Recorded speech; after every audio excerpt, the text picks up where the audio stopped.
Welcome to Sew You. I'm Jen, and in this video I will tell you the 10 most important tools of a seamstress.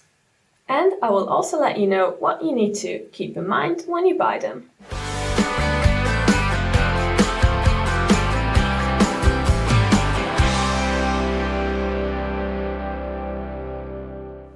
Tool number 1, the measuring tape. Seamstresses wear it around their head all day long because they just need it for so many tasks. For example, to make sure that the pattern is in a straight of grain, to measure distances, or to make marks. So when you buy a measuring tape, make sure that it is very stable and you cannot stretch it or pull it apart. Also, make sure that it has this little scale on both sides of the numbers, as well as on both sides of the tape. Tool number 2, a pair of good scissors to cut off fabric. Now, when you buy a pair of scissors, make sure they're comfortable in your hand, if you're allowed to try them, and they should be almost straight down here, so you don't have to lift the fabric off the table too much. If you want to, you can also use a rotary cutter to cut out your pattern pieces. Good thing about these is they're more accurate. However, they're also more dangerous because it's very easy to slide off while cutting, and the danger of cutting into your finger exists. So please be careful when you use it, and also always use a mat to put underneath your fabric so you don't cut into your table. Tool number 3, a pair of good paper scissors. Make sure that you only cut paper with one pair of scissors and your fabric with another. Don't mix them up, because if you do, the blades will get dull really quickly and they don't work properly anymore. Tool number 4, a pair of good small scissors. Now, I know what you're probably thinking, another pair of scissors, really? But they're very useful to have lying next to your sewing machine, so you can cut the threads off immediately after sewing, so you're not stuck with 100 loose threads at the end. Tool number 5, a triangle ruler. They're very good to have, and you can use them for many different things, like example for pattern making or to draw the seam allowances onto your fabric.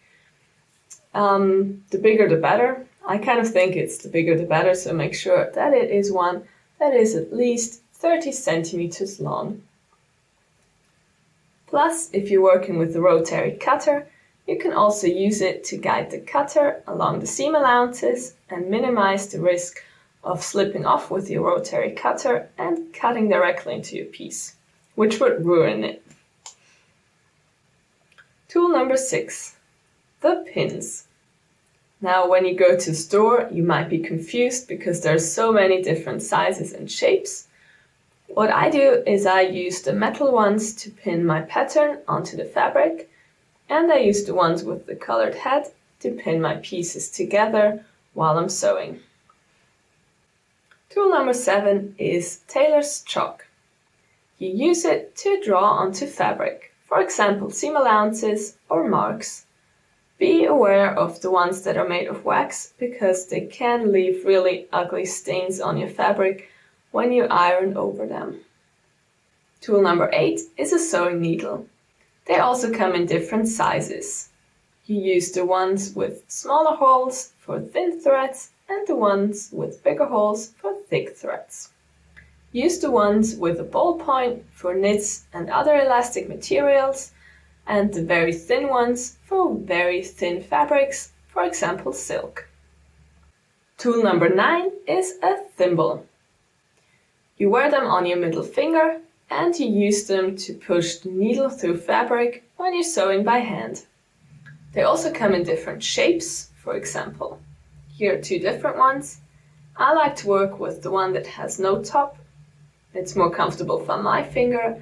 However, you can also work with one of these or one of the new ones that are made from some kind of rubber material, whatever is comfortable for you and what you enjoy working with.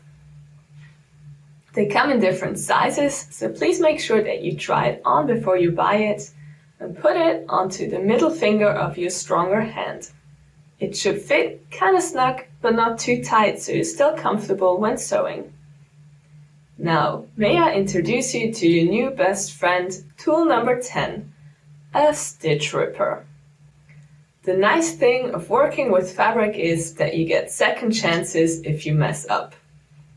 So, if you sewed something, the seam looks terrible, use the stitch ripper and rip open just the thread that you used to sew. Make sure to not harm any threads of the fabric itself. And then you can try again until you get it right.